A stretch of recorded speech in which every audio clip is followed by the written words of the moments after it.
host this workshop, and particularly right now, because we know that the entire world is online and we've had to shift the way that we think about marketing and the way we execute when we reach our target audiences. We're giving you all some insights from our client campaigns.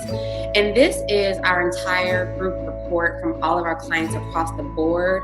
And if you look on the far left, you see this is March 14th up until yesterday, and we've seen a significant increase across the board, and this is collectively all of our clients.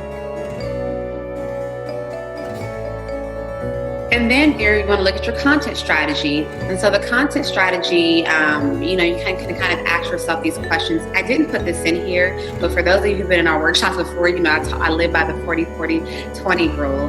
I don't think I have that on here, so I'll share it with you.